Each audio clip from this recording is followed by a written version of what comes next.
तो हाँ भाई चैंपियंस, क्या हाल है सबके।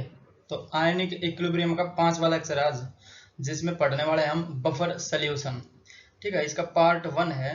पार्ट 1 में सारी थ्योरी कवर करवाई है, और जो पार्ट 2 आएगा अपना, उसमें सारे न्यूमेरिकल्स होंगे।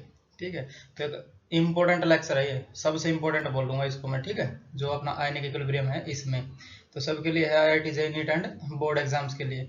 तो उसको डिटेल में करवाया है बफर सोल्यूशन को, कैसे बनता है, इसकी वर्किंग क्या है, वीक एसिड क्यों लेते हैं, स्ट्रॉन्ग क्यों नहीं लेते। ठीक है, कैसे कैसे बनता है, सब इसमें करवाया है। तो बढ़ते हैं अपने लेक्चर में आगे। तो शुरू करते हैं लेक्चर को बफर सोल्यूशन से। तो इसके लिए पहले हमें थोड़ा बहुत इसको समझना पड़ेगा, बफर सोल्यूशन है क्या चीज़। उसके बाद यहाँ पे इसकी डेफिनेशन लिखेंगे हम। ठीक है, तो समझने के लिए पहले 3 बीकर ले लेता हूँ मैं यहाँ पे। तो 2 बीकर में हम डालेंगे पानी, और 1 बीकर में डाल देंगे कोई सोल्यूशन। ठीक है, जैसे ये पहले वाला बीकर, ये मैंने ले लिया पहला बीकर, और दूसरा बीकर ले लेता हूँ कुछ यहीं पे ही। ठीक है, तो ये वाला हो जाएगा अपना दूसरा बीकर। ठीक है, और एक और 3 बीकर लेने पड़ेंगे ताकि हम समझ सके, क्योंकि दो तो एक एसिडिक बफर, एक एसिडिक सोल्यूशन हो जाएगा, एक बेसिक हो जाएगा, और एक बफर सोल्यूशन होएगा।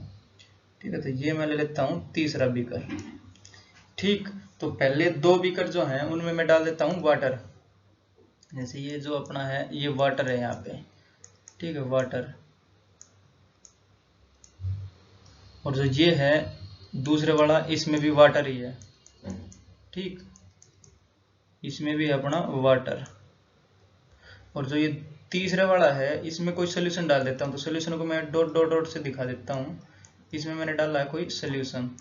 ठीक है, हमें नहीं पता कौन सा सोल्यूशन है ये कोई सोल्यूशन है यहाँ पे। ठीक है, तो मैं क्या करूंगा, जो पहले वाला है दूसरे वाला है उसमें डाल देता हूँ, एक में एसिड डाल देता हूँ और एक में बेस डाल देता हूँ। ये पहले वाला, ये दूसरे वाला, और ये है अपना तीसरे वाला। ठीक है, तो पहले वाले में एसिड की बूंद डाल देता हूँ यहाँ पे। तो एसिड मतलब इसको मैं ब्लू से दिखा देता हूँ, ब्लू कलर से। तो जैसे ये एसिड की ड्रॉप्स डाली मैंने, एसिड ड्रॉप्स, एसिड डाला इसमें। और जो दूसरे वाला है, इसमें मैं डाल देता हूँ बेस। तो जैसे बेस की बूंद डाल रहे हैं, मतलब कम क्वांटिटी डालनी है इसकी, तो ये हो जाएगा अपना बेस। और जो तीसरे वाला है, इसमें मैं एक बार एसिड डाल देता हूँ, दूसरी बार बेस डाल देता हूँ। तो एसिड के लिए हम ब्लू डॉट ले रहे हैं, तो एक बार डाल देता हूँ इसमें एसिड की बूंदे, और दूसरी बार डाल देता हूँ इसमें बेस की बूंदे। ठीक है, तो ये है अपना एसिड, और एक हो जाएगा अपना बेस। तो ये एसिड डाला हमने, और दूसरे में डाल रहे हैं, दूसरी बार ही डाल रहे हैं बेस। तब जाके देखेंगे इसमें क्या असर पड़ेगा। तो जब पहले वाले में वाटर में हम एसिड डाल रहे हैं, तो इसका जो कलर है वो रेड हो जाएगा। तो रेड कलर से इसको दिखा देता हूँ मैं। ठीक है, तो कलर चेंजेस हो जाएगा ना, कलर चेंज हो जाएगा, कलर चेंज। और कैसा कलर बन जाएगा, ये रेड कलर बन जाएगा। तो कलर चेंज हो रहा मतलब इसका पीएच चेंज हो रहा है। ठीक है, तो पीएच, जो पीएच वैल्यू है वो चेंज हो रही है। ठीक है, दूसरे में क्या करा हमने, दूसरे में बेस डाला यहाँ पे। तो ये जैसे बेस डालेंगे इसमें, तो इसका कलर हो जाएगा ब्लू। तो ब्लू कलर से ही दिखा देता हूँ यहाँ पे, तो कलर चेंज होएगा इसमें भी, कलर, कलर चेंज। ठीक है, और ये कैसा हो जाएगा, कलर चेंज हो रहा था, ब्लू कलर ही होगा ये। अगर चेंज हो रहा है कलर, मतलब पीएच की वैल्यू चेंज हो रही है यहाँ पे भी। ठीक है, तो पीएच वैल्यू चेंजेस। ठीक है, कलर चेंज होना मतलब पीएच वैल्यू का चेंज होना। जैसे अगर इसको और टेस्ट करना हो हमें, तो ये वाटर दे रखा हमें और इसमें एसिड डाल दिया, हमें पता नहीं कैसा सोल्यूशन है ये। तो हम क्या करेंगे, लिटमस पेपर लेंगे, लिटमस पेपर को इसमें डिप करेंगे हम। अगर लिटमस पेपर का कलर रेड हो रहा है, तो वो जो सोल्यूशन रहेगा अपना, वो एसिडिक सोल्यूशन रहेगा। ठीक है, अगर इसमें किसी भी सोल्यूशन में हम लिटमस पेपर डाल रहे हैं, तो उसका कलर अगर ब्लू चेंज हो रहा है, तो वो मतलब वो जो सोल्यूशन अपना वो बेसिक सोल्यूशन है। समझ रहे हो। तो इस केस में क्या हुआ, जो थर्ड वाला, इसमें जैसे हमने एसिड डाला तो इसका कलर चेंज नहीं हुआ, तो यहाँ पे नो कलर चेंज है। ठीक है, जो तीसरे वाला है इसमें no colour change, no colour change. ठीक है, कलर चेंज देखने को ही नहीं मिला हमें। अगर कलर चेंज नहीं हो रहा मतलब इसकी पीएच वैल्यू चेंज नहीं हो रही, तो नो पीएच वैल्यू चेंजेस। ठीक है, no pH value changes, colour change नहीं हो रहा मतलब पीएच वैल्यू इसकी चेंज नहीं हो रही। जैसा कलर, जैसा इसका सोल्यूशन का था, या एसिडिक हो, बेसिक हो, कुछ भी हो, जैसा था वैसा का वैसा रहेगा। अगर इस वाले में लिटमस पेपर डालेंगे तो वो जैसा डाला था वैसा का वैसा रहेगा, समझ रहे हो। तो इसको हम बोलेंगे बफर सोल्यूशन, जो कि अपने पीएच वैल्यू में चेंज ना होने दे जब छोटी छोटी क्वांटिटी किसी एसिड की डाल दी या फिर किसी बेस की डाल दी। ठीक है, तो ये जो सोल्यूशन बोला जाएगा ये अपना बफर सोल्यूशन होगा। ठीक है, बफर सोल्यूशन, बफर सोल्यूशन। और ये कौन सा हो जाएगा, जैसे इसमें वाटर है, वाटर मतलब न्यूट्रल रहता है अपना, तो इसमें एसिड की वैल्यू, एसिड के ड्रॉप्स डाल रहे हैं मतलब एसिडिक हो जाएगा ये, तो ये वाला हो जाएगा अपना एसिडिक सोल्यूशन, ये बेसिक सोल्यूशन, और वो रहेगा अपना बफर सोल्यूशन। ठीक है, तो ये एसिडिक, पहले वाला एसिडिक सोल्यूशन क्योंकि हमने एसिड डाला है, और जो वाटर रहता है अपना वो न्यूट्रल रहता है ना, इसकी जो पीएच वैल्यू वो 7 रहती है, जो वाटर है प्योर वाटर उसकी, तो एसिड डाला तो इसकी जो पीएच वैल्यू वो घट जाएगी, समझ रहे हो। तो ये एसिडिक नेचर हो जाएगा, ये बेसिक नेचर हो जाएगा, और ये बफर हो जाएगा। ठीक है, बफर सोल्यूशन, तो ये बेसिक सोल्यूशन, और ये हो जाएगा तीसरे वाला जो अपना कंटेनर है या फिर बीकर है वो हो जाएगा बफर सोल्यूशन का। ठीक है, तो यहाँ पे भी सोल्यूशन लिख देता हूँ, समझे यहाँ तक। तो बफर सोल्यूशन की अब देखेंगे डेफिनेशन। जैसे यहाँ पे समझ ही लिया हमने, ऐसा सोल्यूशन जिसमें अगर थोड़े बहुत एसिड की ड्रॉप डाल ली या फिर थोड़ा बहुत बेस की ड्रॉप डाल ली तो उसका कलर चेंज ना हो या फिर कलर चेंज नहीं होगा तो पीएच वैल्यू चेंज नहीं होगी, समझे। तो इसकी डेफिनेशन हो जाएगी अपनी, any solution which resist, any solution, any solution which resist, which resist any change in pH value, any change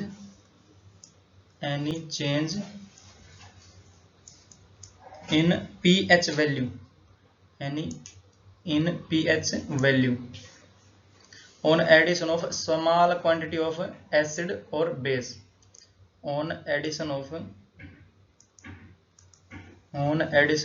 small quantity of acid or base, small quantity of acid and base।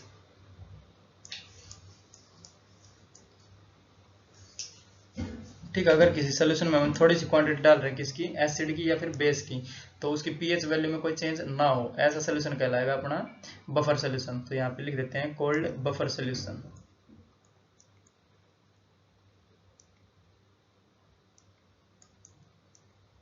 Is cold buffer solution, cold buffer solution, समझे।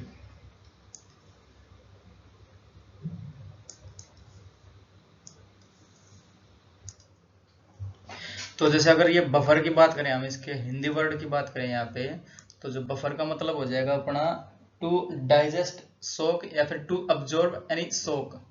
ठीक है, तो buffer की यहाँ पे लिख देते हैं हिंदी मीनिंग भी, बफर, बफर हो जाएगा अपना to digest soak, to digest soak या फिर to absorb soak, to absorb soak. ठीक है, मतलब जैसे हम यहाँ पे कुछ सोक डाल रहे हैं ना, ये अपना एसिड और बेस यहाँ पे ऐड कर रहे हैं इसमें, तो इसको अब्जॉर्ब कर लेगा या इसको डाइजेस्ट कर लेगा, मतलब इसकी चेंज नहीं होने देगा पीएच वैल्यू को।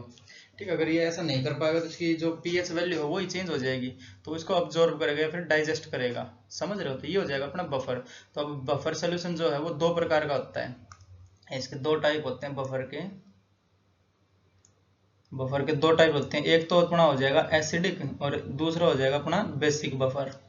ठीक है, एक हो जाएगा अपना एसिडिक बफर, एसिडिक बफर, और दूसरा हो जाएगा अपना बेसिक बफर, बेसिक बफर, समझे। तो हम यहाँ बारी बारी दोनों को देखते हैं, पहले तो बढ़ेंगे नेक्स्ट स्लाइड पे।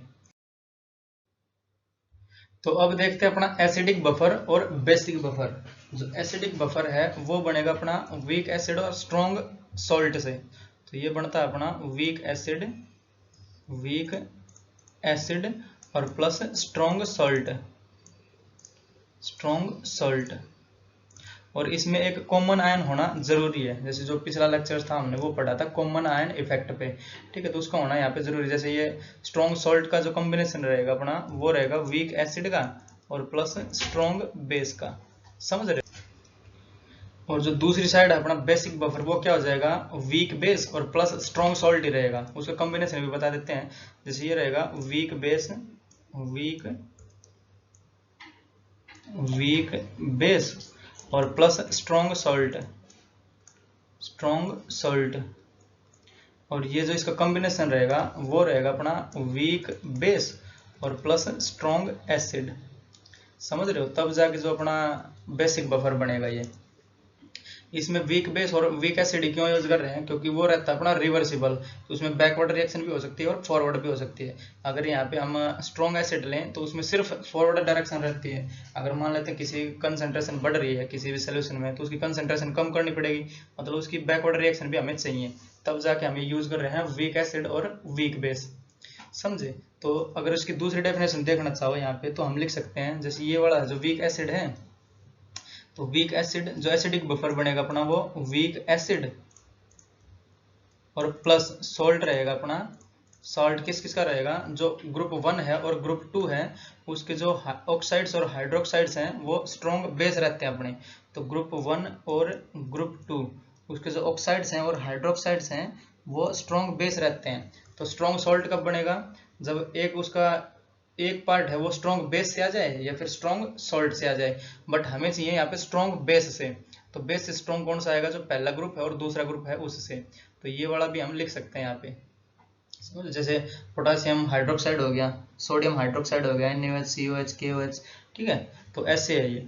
तो वीक एसिड जैसे यहाँ पे हम एग्जांपल ले लेते हैं, तो एक अपने पास होना चाहिए वीक एसिड, जैसे अपने पास है HCN हाइड्रोजन साइनाइड, ये एक वीक एसिड है अपना, ठीक। और हमें एक चाहिए स्ट्रॉन्ग सॉल्ट जो ग्रुप 1 और ग्रुप 2 से आया हो, जैसे NaCN हो जाएगा अपना, ठीक है, तो ये हो जाएगा प्लस NaCN सोडियम साइनाइड।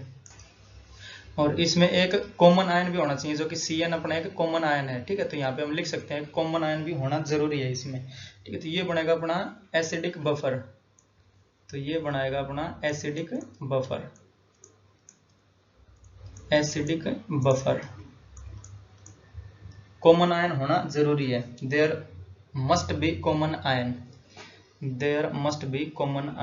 ठीक है। तो ये है अपना डायरेक्ट मेथड है, एक इनडायरेक्ट भी रहेगी। जैसे इसके और एग्जांपल लेते हैं, जैसे एसिटिक एसिड है अपने पास CH3COOH, एसिटिक एसिड है अपने CH3COOH, तो ये एक वीक एसिड है जो कि CH3COO- और H+ देता है हमें, ठीक है, तो ये हो जाएगा और प्लस, और इसी का एक जो ग्रुप 1 और 2 से है वो, तो यहाँ पे सोडियम एसिटेट ले लेंगे हम, तो CH3COONA, तो Na कहाँ से आया, अपना स्ट्रॉन्ग बेस से आया है, समझ लो, जैसे NaOH हो गया तो स्ट्रॉन्ग बेस से आया तो स्ट्रॉन्ग सॉल्ट बनेगा, जो कि हमारी पहले वाली कंडीशन फुलफिल हो रही है यहाँ पे। तो एक कॉमन आयन भी होना चाहिए, तो CH3COO यहाँ पे एक कॉमन आयन है, यहाँ पे कॉमन आयन इफेक्ट भी लगेगा, तो पिछला लेक्चर कॉमन आयन इफेक्ट का जरूर देख लें, ठीक है, तब जाके सब समझ में आ जाएगा ये। तो ये भी बनेगा अपना एक एसिडिक बफर, ठीक है, एसिडिक बफर, ठीक है। जैसे H2CO3 हो जाएगा अपना और Na2CO3 कर देंगे तो वो भी अपना एसिडिक बफर रहेगा। अब देखते हैं अपना जो बेसिक बफर है वो, तो जो एक तो है वीक बेस और प्लस स्ट्रॉन्ग सॉल्ट होना चाहिए, किसके साथ, वीक बेस का और स्ट्रॉन्ग एसिड का। तो स्ट्रॉन्ग एसिड से आते हैं दूसरी जो कंडीशन है अपनी ये वाली, ये यहाँ पे लिख लेते हैं हम। तो जो वीक बेस है, वीक बेस तो होना चाहिए अपना वीक बेस और प्लस जो सॉल्ट रहेगा अपना वो स्ट्रॉन्ग तो रहेगा, बट किसका, स्ट्रॉन्ग एसिड के साथ रहेगा। जैसे अपना H2SO4 हो जाएगा वो स्ट्रॉन्ग एसिड है, HCl हो जाएगा अपना वो स्ट्रॉन्ग एसिड है, तो यहाँ पे हम एक तो Cl हो जाए अपने पास, ठीक है, जो H2SO4 आता है उसमें SO4 आ जाए अपने पास, ठीक है, और एक जो अपना H2CO3 हो गया तो वो तो वीक एसिड हो जाएगा, तो HNO3 जैसे नाइट्रिक एसिड हो जाएगा अपने पास, उसका NO3 आ जाए यहाँ पे, ठीक है। तो ये सारी कंडीशंस बनती है अपनी, अगर ये दिख रहा हो तो मतलब वो स्ट्रॉन्ग एसिड से आया हुआ है।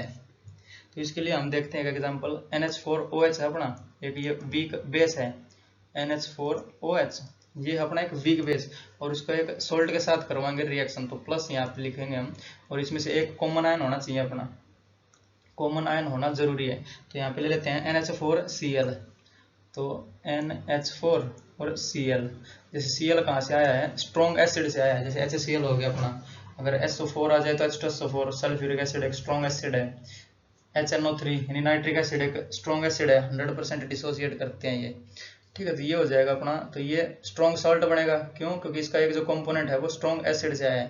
तो अगर स्ट्रॉन्ग एसिड से आ जाए, स्ट्रॉन्ग बेस से आ जाए, तो ये सारे स्ट्रॉन्ग बनते हैं, स्ट्रॉन्ग सॉल्ट बनता है, समझ लो। NH4OH और प्लस NH4Cl, तो ये देगा हमें एक बेसिक बफर, ठीक है, बेसिक बफर, बेसिक बफर, ठीक है। एक और एग्जांपल ले लेते हैं, जैसे NH4OH है अपने पास, NH4 और OH, और प्लस हम यहाँ पे लिख लेते हैं NH4 होल ट्वाइस H2SO4 हो जाएगा, जैसे SO4 ले लेंगे ना, उसकी 2 माइनस रहती है ना, तो NH4 इसका होल ट्वाइस रहेगा ये, और यहाँ पे लिख जाएगा अपना SO4, तो ये भी एक बनाएगा अपना बेसिक बफर, ठीक है। तो ये एक जो सल्फ्यूरिक एसिड से आया है ना H2SO4 से, तो 2 वैलेंसी रहती है इसकी, 2 वैलेंसी शो करता है ना, जो हाइड्रोजन 2 लगते हैं यहाँ पे, तो इसलिए यहाँ पे NH4 भी होल ट्वाइस में लगेगा, तो ये बनाएगा अपना बेसिक बफर, बेसिक बफर, समझे।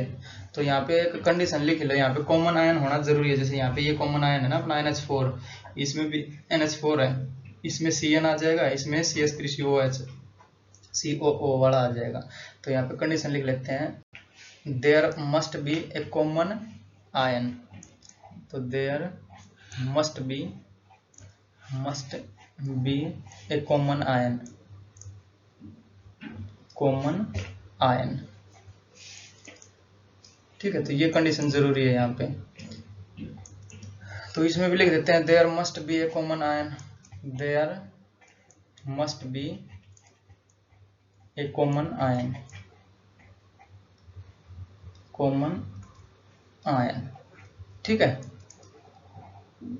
तो ये सारी कंडीशंस मिलके बनाती है अपनी बेसिक बफर या फिर एसिडिक बफर। तो ये तो था डायरेक्ट मेथड, जैसे हमें ये दे दिया हूँ वो, और एक रहता है इनडायरेक्ट, जैसे किसी सोल्यूशन में हमें ये मिल जाए, तो इनडायरेक्ट के लिए हम आगे बढ़ते हैं नेक्स्ट स्लाइड में।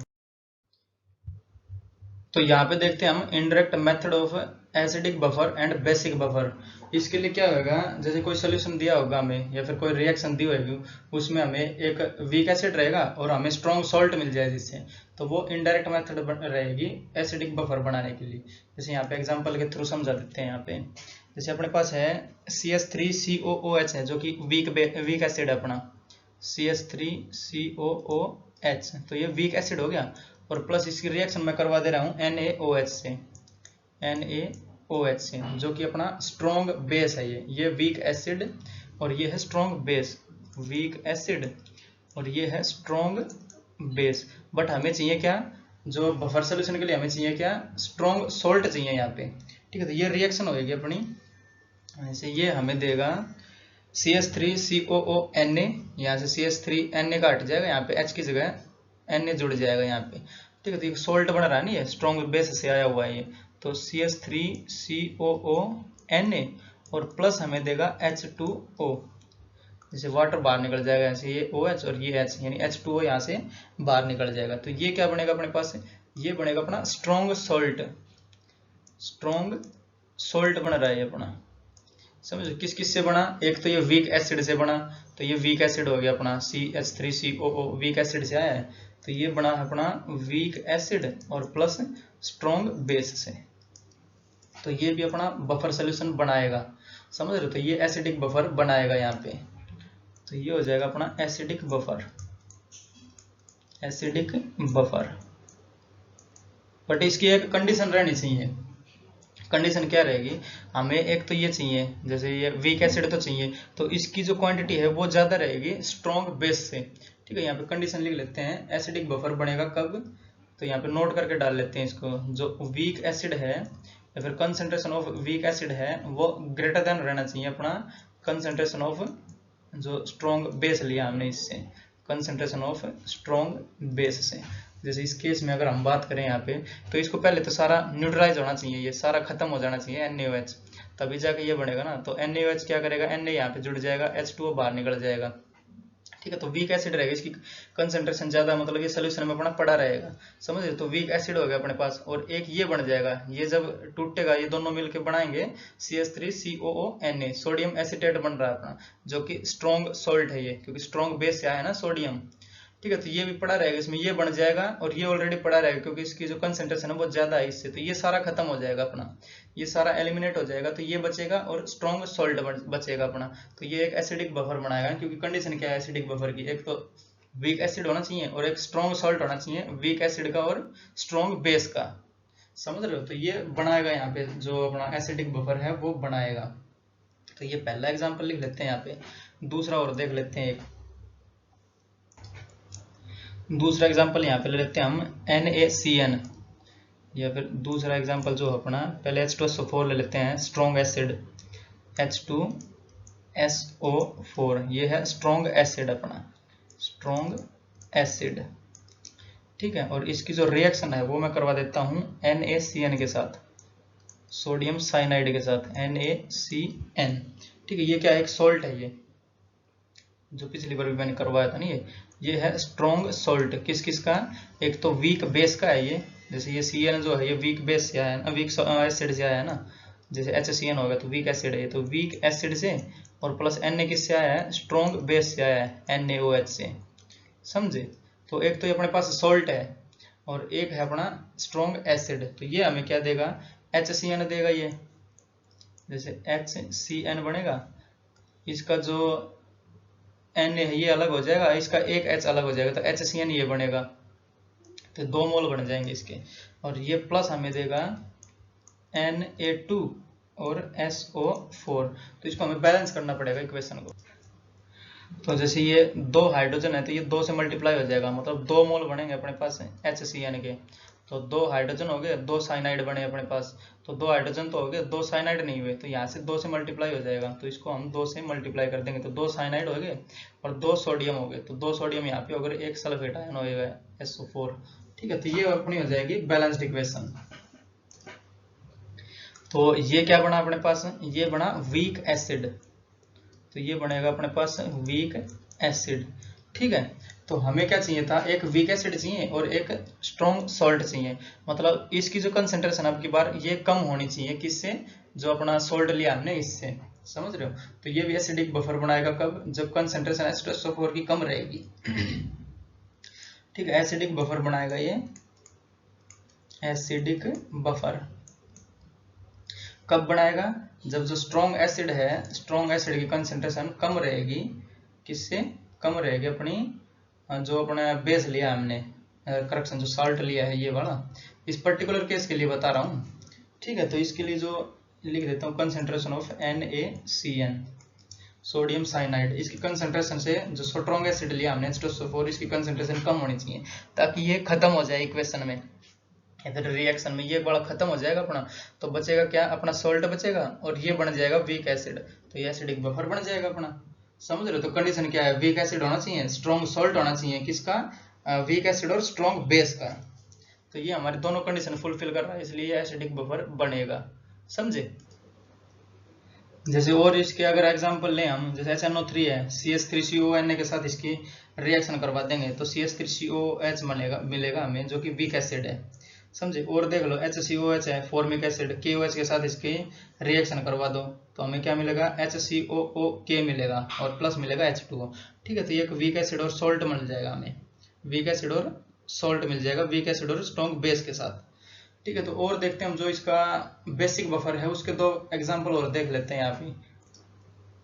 जैसे यहाँ पे मैं ले लेता हूँ बेसिक बफर के लिए NH4OH ले लेता हूँ, तो ये पहला हो जाएगा किसके लिए, बेसिक बफर के लिए, तो NH4 और OH ले लिया मैंने। ठीक है, वीक बेस है ये, तो ये है अपना weak base.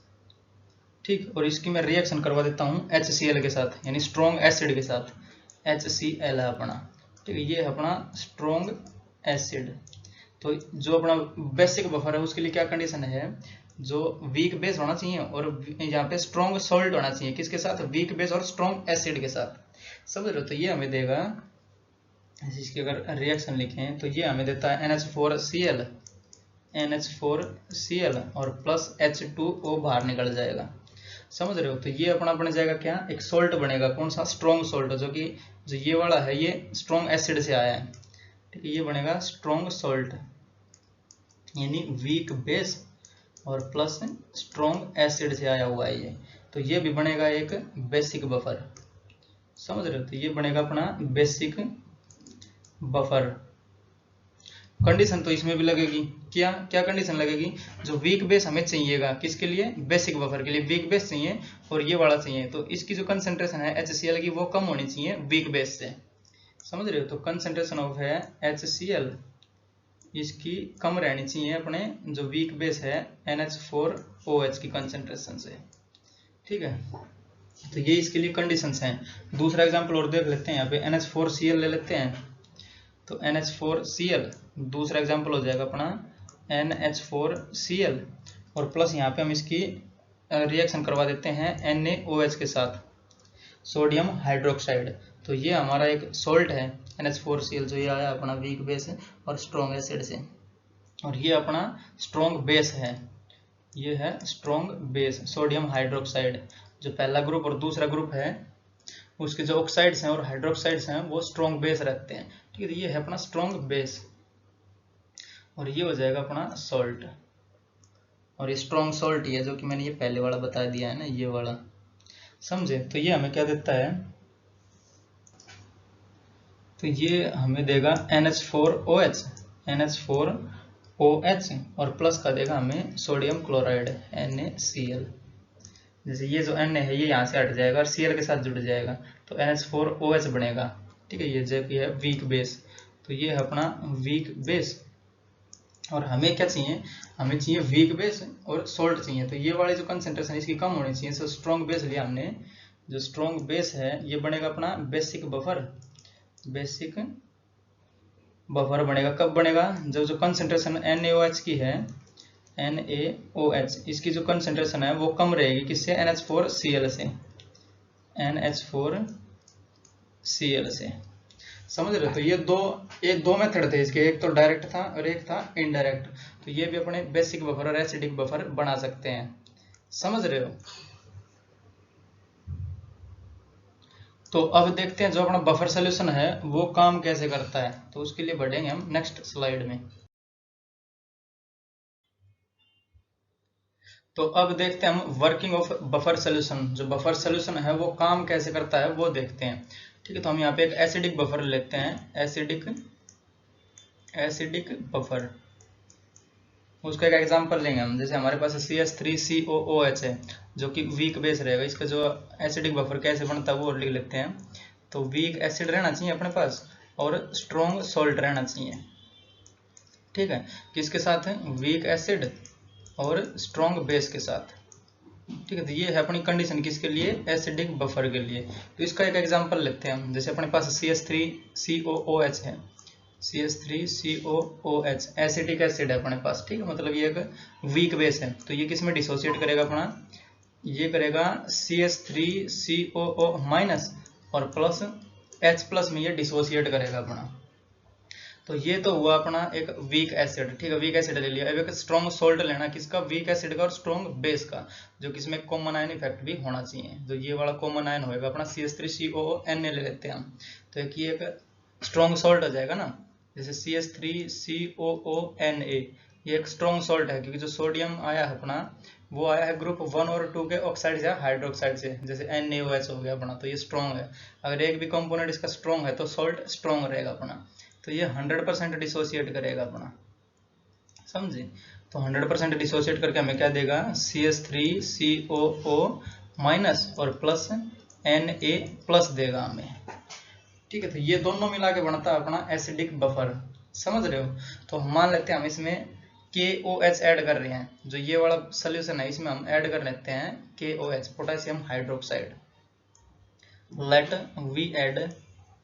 We add up KOH potassium hydroxide in the solution,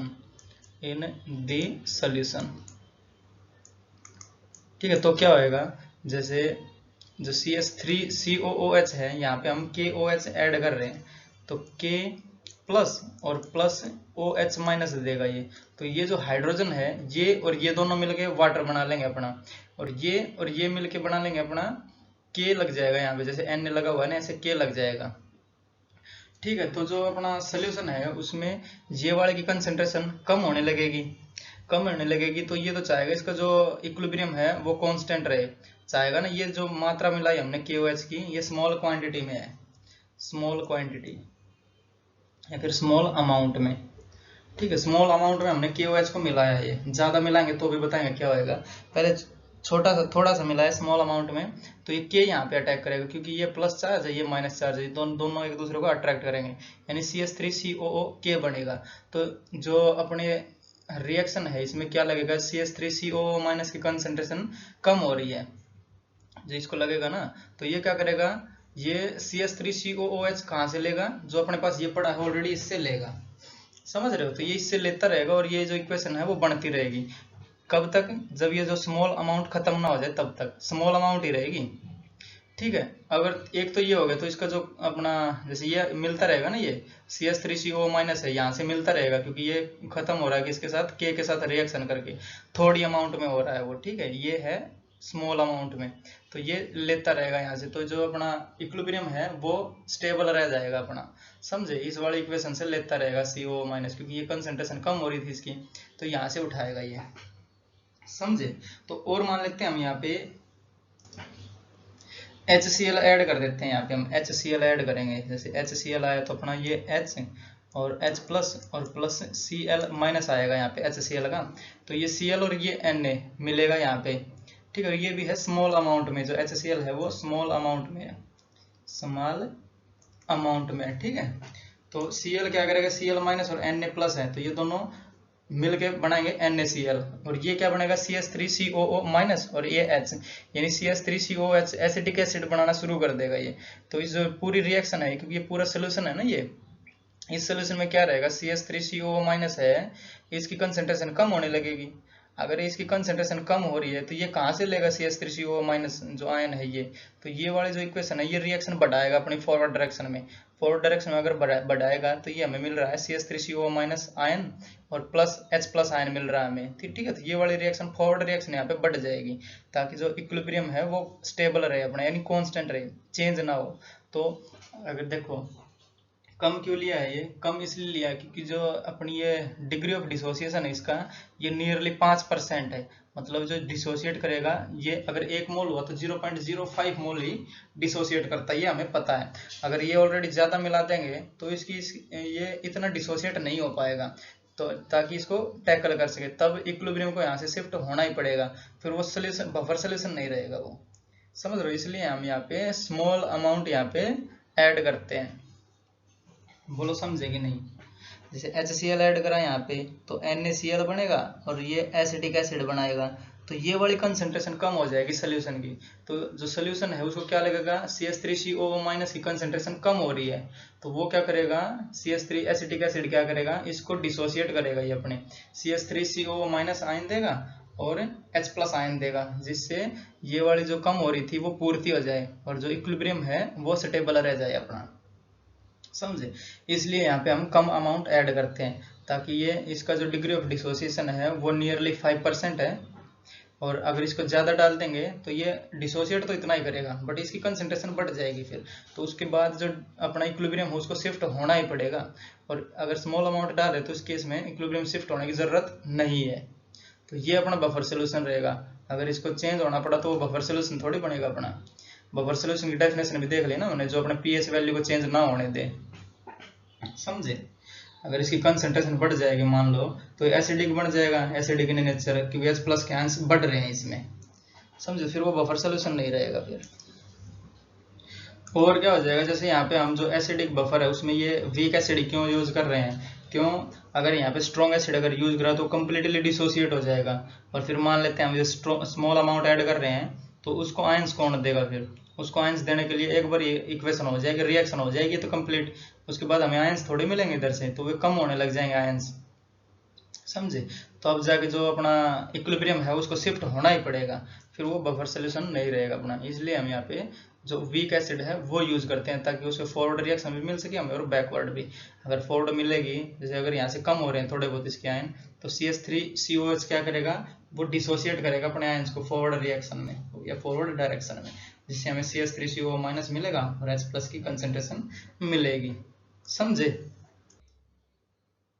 तो जो बफर सोल्यूशन है उसके एग्जांपल्स देख लेते हैं यहाँ पे। एग्जांपल से ये फिर डेली लाइफ एग्जांपल्स देख लेते हैं यहाँ पे हम।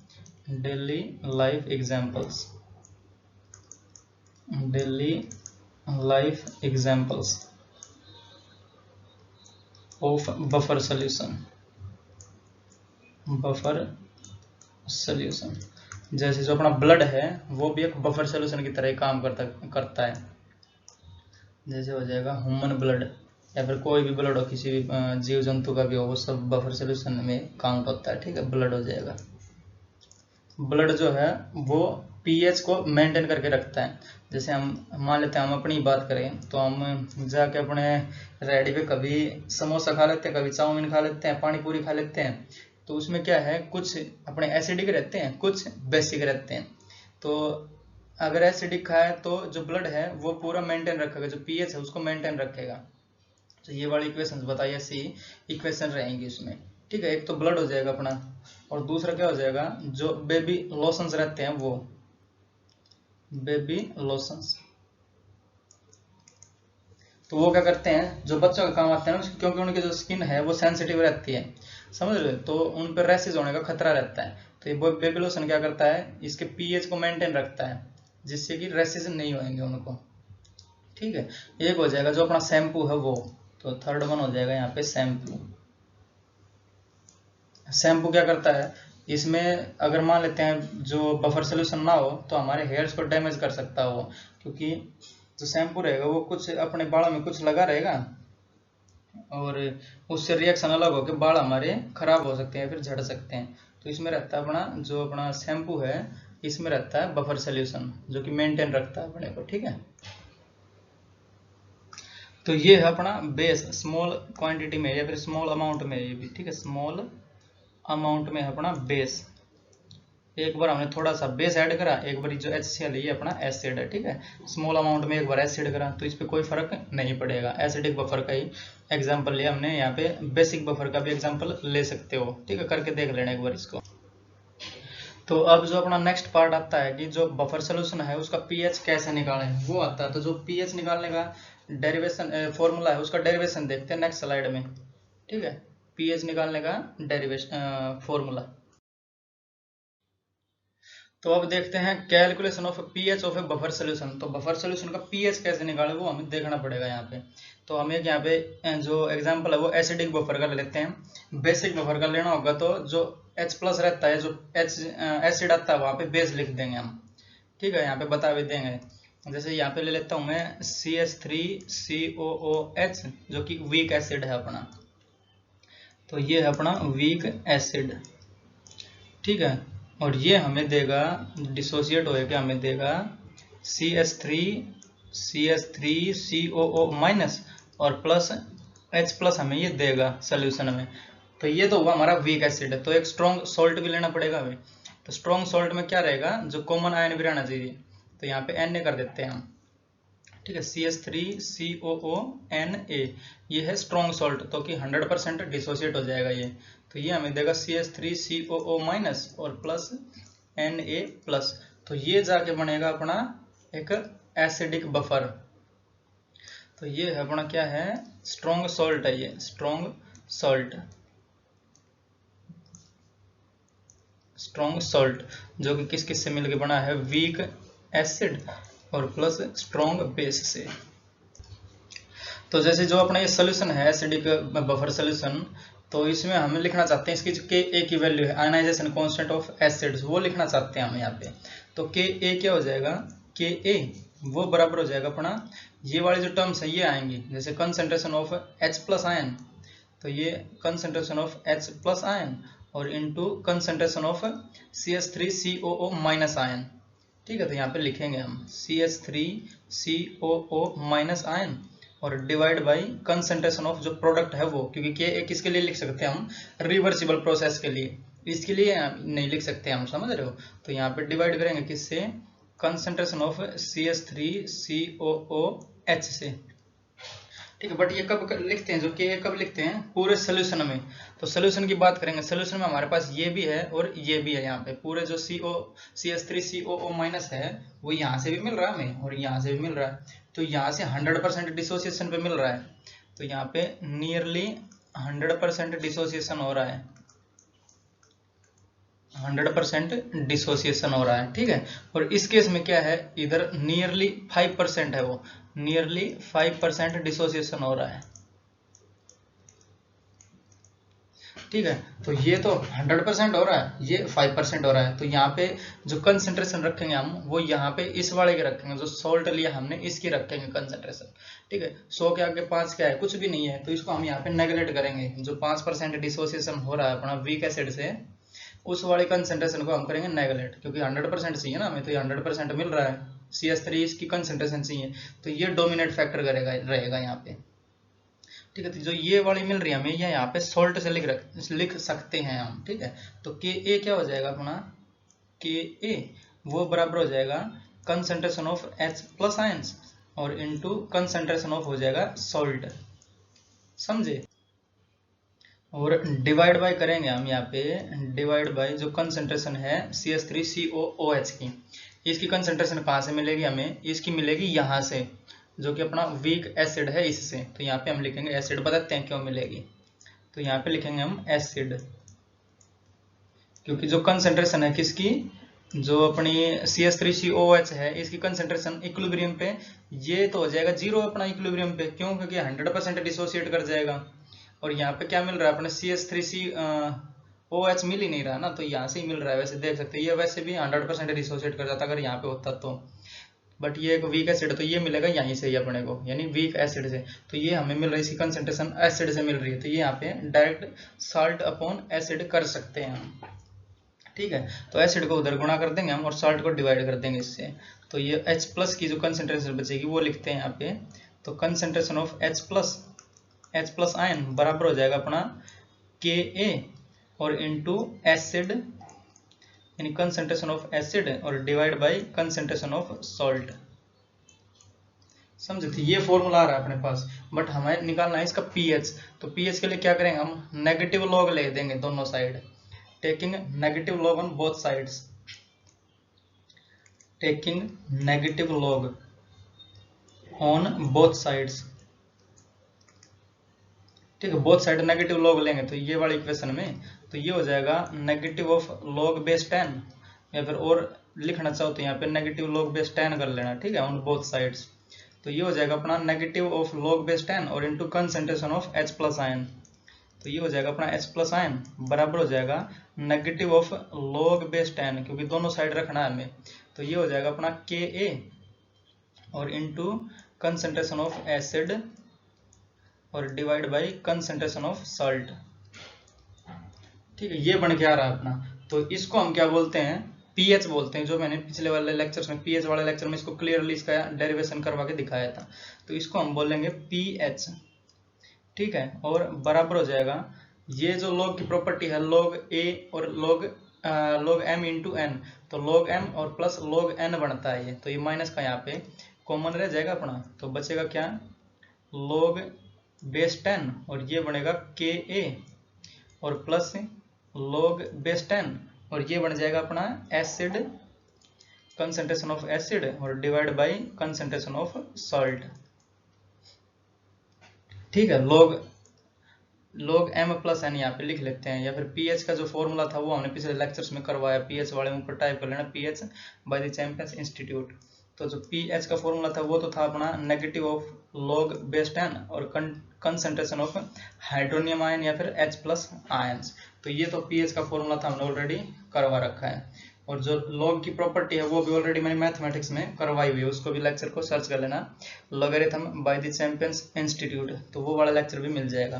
तो यहाँ पे जो प्रॉपर्टी यूज करी है उसको लिख देता हूँ मैं, log mn, तो ये हो जाएगा अपना log m और प्लस log n, ठीक है, ये वाली प्रॉपर्टी हमने यूज करी है, इसको मैंने माना m और इस वाले पूरे वाले को हमने माना n।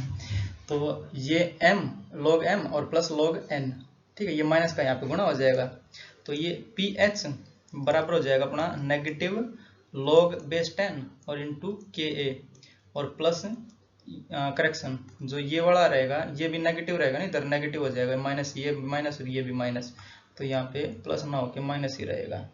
ठीक है, log बेस 10 और इंटू कंसंट्रेशन ऑफ एसिड और divide by concentration of salt, concentration of salt. समझे? अगर इसको ये पीएच को या सेम यहाँ पे लिख ले तो क्या हो जाएगा अपना, पीएच को एक बार चेंज कर लेते हैं ताकि हमें और डिटेल में समझ में आ जाए थोड़ा। तो log बेस 10 और into concentration of H plus ions है। ठीक है, जो ये पीएच इसको चेंज ही ना करा मैंने, यहाँ पे सेम लिख दिया, बाद में चेंज करेंगे ताकि तीनों को चेंज कर ले एक साथ। तो log बेस 10 और into concentration of H plus ions. समझे? तो ये होता है अपना पीएच। ठीक है, तो यहाँ पे इसको मिटा दे रहा हूँ, जो log लिया है बोथ साइड इसको लिख लिया होगा ना, तो इसको मिटा दे रहा हूँ ताकि नीचे और अच्छे से लिखा जा सके ये। तो ये होता है अपना पीएच। तो पीएच और बराबर हो जाएगा अपना, जैसे नेगेटिव log 10 लगाया तो ये पी के बन जाएगा, पी के ए। तो पी के ए और माइनस ये बन जाएगा अपना सेम log बेस 10 और इंटू कंसंट्रेशन ऑफ एसिड, ये प्लस का बनेगा, ये करेक्शन जो माइनस है तो माइनस ही रहने दो इसको। ठीक है, कंसंट्रेशन ऑफ एसिड और divide by concentration of salt. तो ये निकल के आएगा अपना पीएच किसी भी बफर सॉल्यूशन का। ठीक है, अगर वो एसिडिक बफर है तो, अगर बेसिक हुआ तो यहाँ पे पीओएच हो जाएगा, यहाँ पे पीकेबी हो जाएगा, यहाँ पे बेस हो जाएगा। ठीक है, और सारा सेम रहेगा। ठीक है, तो यहाँ पे ये जो इक्वेशन रहेगी अपनी, ये कहलाती है अपनी हेंडरसन हैसल-बाल्च इक्वेशन। ठीक है, Henderson Hasselbalch equation, Henderson Hasselbalch BALCH equation. ठीक है, अगर बेसिक में होगा तो यहाँ पे POH, यहाँ पे PKB और यहाँ पे एसिड की जगह बेस आ जाएगा। अगर इसकी जो एक और डेफिनेशन है या फिर इसका एक और जो फॉर्मूला था, यहाँ पे प्लस करेंगे अगर तो ये साल्ट ऊपर चला जाएगा, एसिड नीचे रह जाएगा। करके दिखा देता हूँ इसको, जो दिया है अपने को वो यहाँ पे प्लस वाले में दिया है और ऊपर साल्ट आ जाता है, नीचे एसिड रहता है अपना। ठीक है, वो और बता देते हैं कैसे। तो यहाँ पे बता दे रहा हूँ इसको, छोटा सा ही है, जो लॉगरिथम की प्रॉपर्टी है ये भी, बट ये करके बतानी पड़ेगी ना। अगर लॉगरिथम सर्च करोगे तब भी मिल जाएगा ये वाला सब। जैसे ये है अपना negative log 10 acid upon salt, तो ये है माइनस का log बेस 10 और एसिड यानी कंसंट्रेशन ऑफ एसिड और divide by concentration of salt. ठीक है, तो हम क्या करेंगे इसको m/n, log की प्रॉपर्टी m/n वाले इससे खोल देंगे इसको। तो ये नेगेटिव तो बाहर ही रहेगा ये, तो दिस इंप्लाइज नेगेटिव तो रहेगा अपना बाहर, और log m/n जो रहता है वो log m-n बनता है। तो ये log तो लिख दिया ना, ये एसिड और माइनस log सॉल्ट। ठीक है, ये बन के आता है अपना log एसिड और log सॉल्ट।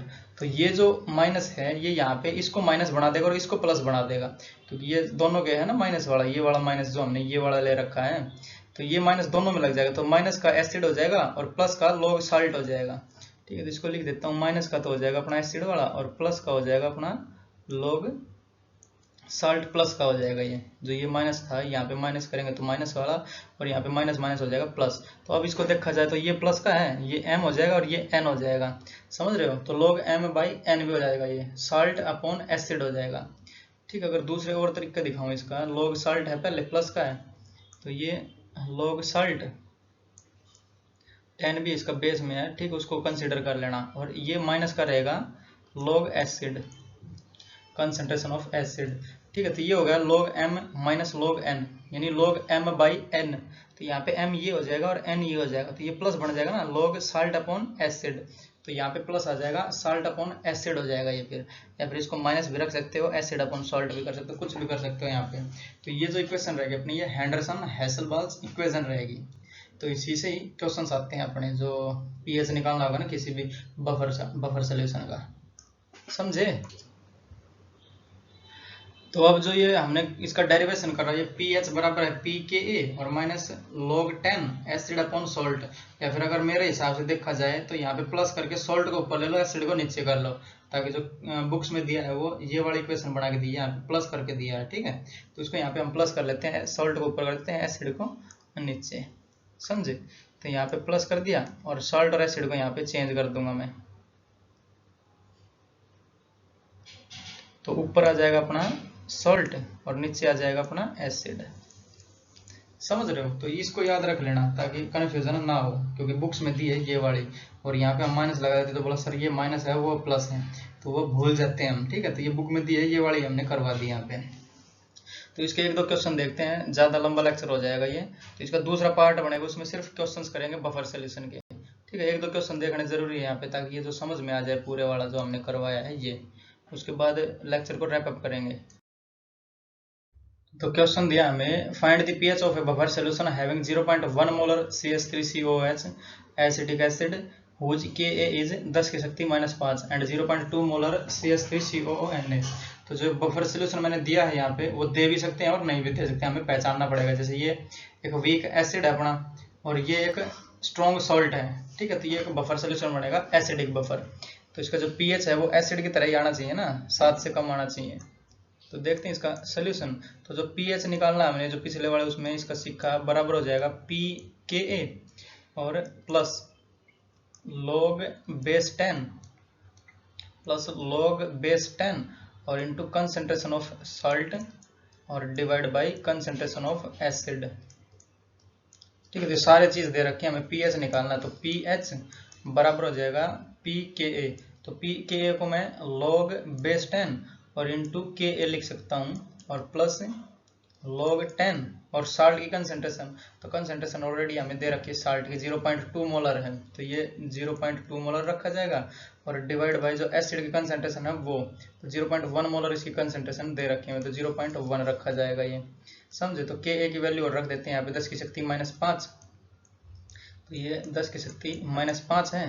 तो ये pH बराबर हो जाएगा अपना, ये 5 बाहर आ जाएगा यहाँ से माइनस वाला, तो माइनस माइनस हो जाएगा प्लस का, ये माइनस और ये -5 बाहर आएगा तो माइनस माइनस हो जाएगा प्लस, तो ये 5 और इंटू log बेस 10 इंटू 10 हो जाएगा अपना 1, ठीक है। और प्लस जो log 10 और 0.2 डिवाइड बाई 0.1 यानी 2 बच जाएगा ये, तो log 2 की वैल्यू होती है अपनी 0.30, समझे। तो pH कितना आ जाएगा अपना, pH बराबर हो जाएगा 5.3, जो कि एसिडिक है और हमारा बफर कैसा है, एसिडिक बफर ही है ना, तो ये हमारा इसका आंसर हो जाएगा। जो दूसरा पार्ट आएगा उसमें क्वेश्चन ही करवाएंगे सारे, ठीक है। तो पढ़ाई करते रहें, ऑल दी वेरी बेस्ट। मिलेंगे कल वाले लेक्चर में जिसमें हम ये क्वेश्चन लेके आएंगे सारे इसके बफर सोल्यूशन के।